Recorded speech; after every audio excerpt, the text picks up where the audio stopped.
Assalamualaikum warahmatullahi wabarakatuh. Nama saya Salsabila dengan NIM 1808105057 dari kelas 5B jurusan Tadris Matematika Fakultas Ilmu Tarbiyah dan Keguruan IAIN Syenurjati Cirebon. Di video ini saya akan mempresentasikan proposal penelitian yang telah saya susun dengan judul Pengaruh metode pemberian materi dalam pembelajaran daring terhadap keberhasilan belajar siswa di SD Negeri 1 Cipeje. Saya mengambil judul ini tidak lain karena dilatar belakangi oleh berbagai hal. Masuk ke bab 1 pendahuluan. Yang pertama ada latar belakang. Adanya pandemi COVID-19 melanda seluruh negeri di belahan dunia termasuk Indonesia, menghambat berjalannya proses di berbagai bidang termasuk bidang pendidikan. Ada berbagai keputusan pemerintah dalam menghadapi pandemi saat ini. Salah satunya adalah keputusan pemerintah yang memindahkan proses pembelajaran dari di sekolah menjadi di rumah. Penutupan sementara lembaga pendidikan sebagai upaya menahan penyebaran pandemi COVID-19 di seluruh dunia berdampak pada jutaan pelajar, tidak terkecuali di Indonesia. Oleh karena itu, pendidik diharuskan memiliki keterampilan dan kemampuan berpikir kreatif dan inovatif selama pembelajaran berlangsung agar siswa tidak kesulitan dalam menyerap materi yang diberikan. Penggunaan media online merupakan salah satu solusi untuk membantu peserta didik mampu memahami materi pembelajaran dengan baik. Namun, dalam pelaksanaan pembelajaran daring tersebut, perlu juga dilakukan evaluasi agar didapatkan perbaikan yang jelas dan tepat. Penyampaian materi melalui daring dapat bersifat interaktif sehingga peserta mampu berinteraksi dengan komputer sebagai media belajarnya. Yang kedua yaitu masalah penelitian. Masalah yang saya angkat dalam penelitian ini yaitu kurang efektifnya metode pemberian materi dalam pembelajaran daring oleh guru kepada siswa sekolah dasar. Dan pertanyaan penelitian yang saya pilih yaitu metode apakah yang tepat untuk diterapkan kepada siswa sekolah dasar dalam pembelajaran daring. Masuk ke bab 2 yaitu tinjauan literatur. Yang pertama yaitu tinjauan konseptual. Di sini saya mencantumkan 4 poin yaitu metode pembelajaran dan juga pembelajaran daring atau e-learning. Yang pertama, metode. Dalam Kamus Besar Bahasa Indonesia, metode adalah cara yang teratur dan terpikir baik-baik untuk mencapai maksud. Menurut Abu Ahmadi dan Joko Tri Prasetyo, metode pembelajaran adalah suatu pengetahuan tentang cara-cara mengajar yang dipergunakan oleh seorang guru atau instruktur. Yang kedua yaitu pembelajaran.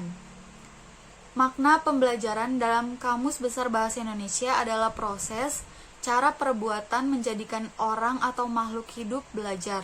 Lebih lanjut oleh Wina Sanjaya pada tahun 2008 mengemukakan bahwa pembelajaran merupakan kegiatan yang bertujuan membelajarkan siswa. Yang ketiga yaitu metode pembelajaran. Metode pembelajaran merupakan salah satu komponen penting dalam kegiatan belajar mengajar yang perlu dikuasai oleh pengajar.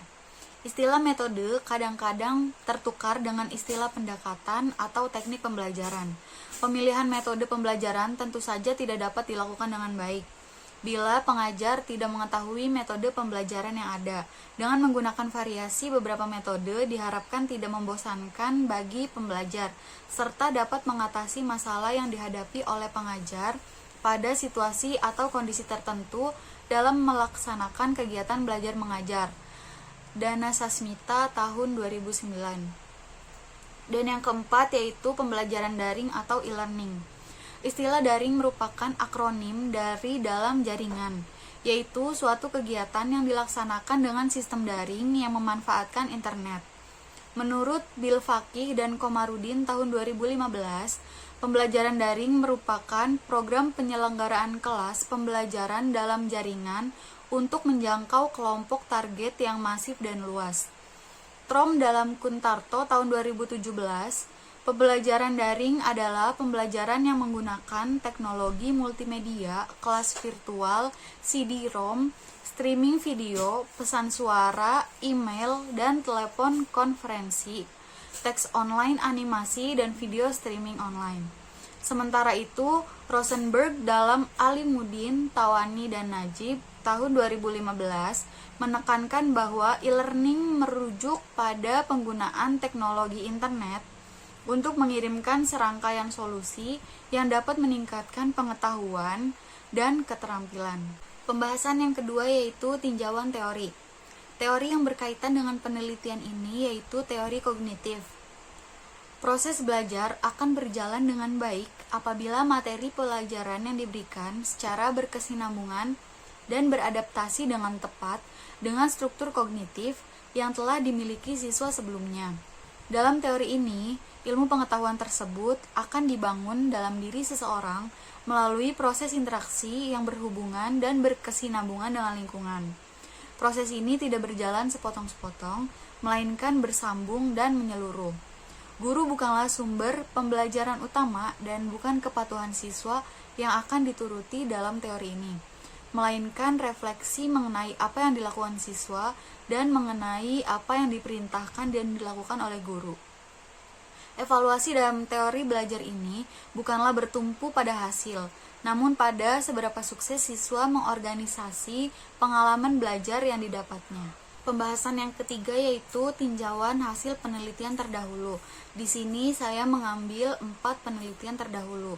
Yang pertama yaitu penelitian oleh Mustaqim pada tahun 2020 mengenai efektivitas pembelajaran daring menggunakan media online selama pandemi COVID-19 pada mata pelajaran matematika.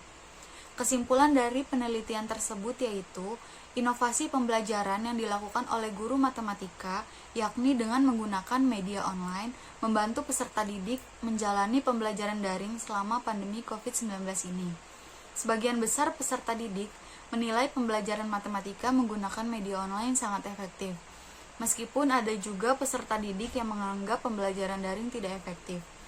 Untuk membuat pembelajaran matematika lebih efektif lagi, kedepannya guru atau pendidik diharapkan menerapkan 10 saran yang diberikan peserta didik, yakni 1. Pembelajaran dilakukan melalui video call. 2. Pemberian materi pembelajaran yang ringkas. 3. Meminimalisir mengirim materi dalam bentuk video berat untuk menghemat kuota. 4. Pemilihan materi dalam video harus berdasarkan kriteria bahasa yang mudah dipahami. 5. Tetap memberikan materi sebelum penugasan. 6. Pemberian soal yang bervariatif dan berbeda tiap peserta didik. 7. Pemberian tugas harus disertakan cara kerjanya. 8. Memberikan tugas sesuai dengan jadwal pelajaran. 9. Mengingatkan peserta didik jika ada tugas yang diberikan. Dan 10. Mengurangi tugas. Penelitian yang kedua yaitu penelitian oleh Oktavia Ika Handarini dan Siti Sri Wulandari pada tahun 2020 mengenai pembelajaran daring sebagai upaya study from home atau SFH selama pandemi COVID-19. Kesimpulan dari penelitian ini yaitu dalam pembelajaran daring membutuhkan sarana dan prasarana yang memadai seperti laptop, komputer, smartphone, dan jaringan internet. Hal itulah yang menjadi salah satu tantangan untuk melakukan pembelajaran daring. Namun, seorang siswa meskipun tidak semua memiliki laptop atau komputer, sebagian besar mereka memiliki smartphone. Kemudian, pembelajaran daring membuat siswa menjadi lebih mandiri, karena lebih menekankan pada student center.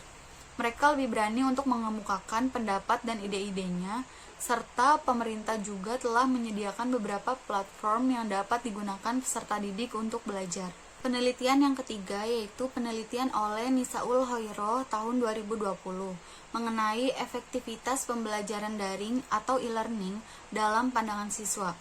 Kesimpulan dari penelitian tersebut yaitu kemajuan teknologi memberikan dampak besar terhadap perkembangan pendidikan.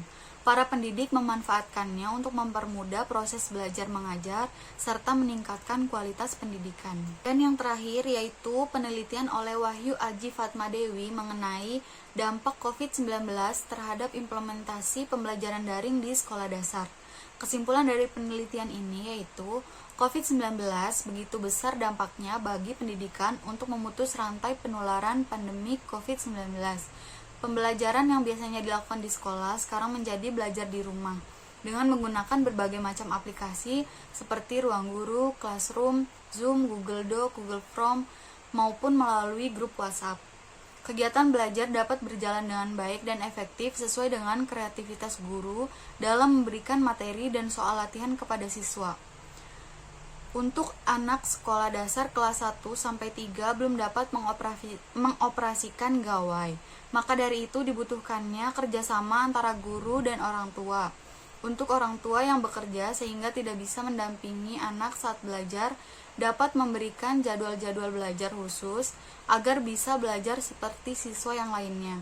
Jadi, adanya kerjasama dan timbal balik antara guru, siswa, dan orang tua yang menjadikan pembelajaran daring menjadi efektif. Masuk ke bab 3 yaitu desain penelitian dan metode penelitian. Desain penelitian. Penelitian ini merupakan penelitian kuantitatif, deskriptif, untuk mengetahui gambaran metode pemberian materi dalam pembelajaran daring yang tepat untuk siswa sekolah dasar. Kemudian metode penelitian. Teknik pengumpulan data yang digunakan yaitu dengan pengukuran.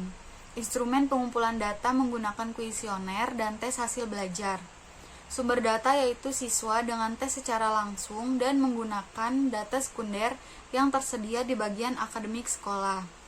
Populasi penelitiannya yakni seluruh siswa SD Negeri 1 Cipeujeuh dan sampel yang menjadi responden penelitian yakni siswa kelas 3 SD Negeri 1 Cipeujeuh.